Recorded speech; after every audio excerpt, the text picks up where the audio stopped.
众朋友，大家好，歡迎收看《高高講哈我應該係民主，今日民主來野餐，邀請到一個很漂亮的主播，也是大家的好朋友哦。讓我們一起來歡迎怡姐。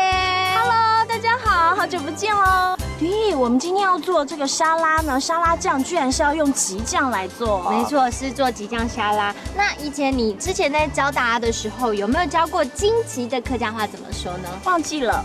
好，荆棘的客家话就是叫做吉了，吉了，对，吉了，这就是吉了。好，怡姐，那我们准备好所有食材之后，顺便也教观众朋友，这个沙拉客家话你知道怎么说吗？萨拉，没错，跟中文很像哎，真的，这都变四声。那这个时候，我们就把我们所有食材都把它 mix 起来。好啊，一起来吧。调酱喽。真的很漂亮哎，五颜六色，而且其实今天我们做的分量蛮大的。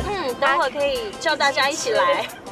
好，我们等下就要用这吉的做的吉酱来做沙拉了，这样酸酸甜甜味道应该是很不错。那这个时候，我们也顺便教观众朋友讲一整句的客家话好了，就是吉酱沙拉，味道很爽口。这句客家话讲法就是吉酱沙拉，梅水冻清爽。吉酱沙拉，米水冻庆松，100分，很厉害耶！那现在呢，我们要把我们已经调好的吉酱，还有香吉这部分，把它淋到我们沙拉上喽。好啊，真的不错吃哎，蛮开胃的。吉酱啊，其实它的运用方式很多。像我们带出来野餐的话，你也可以拿来泡茶。哦，对哈，真心推荐吉酱沙拉，不错吃。天气这么棒，出去野餐真的是很棒的时光哎！当然了，我们今天认识了新的词，一起来复习一遍吧。来看第一个词就是荆棘，吉的，吉的。第二个呢，来看到就是沙拉，萨拉，萨拉。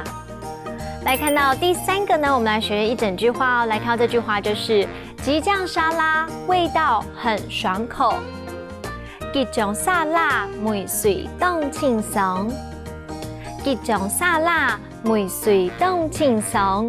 其实呢，这个吉酱变化非常的多，可以当蘸料啊、火锅汤底啊，可以自由变化哦。下次自己动手 DIY 做做看吧。我们下次见了，拜拜。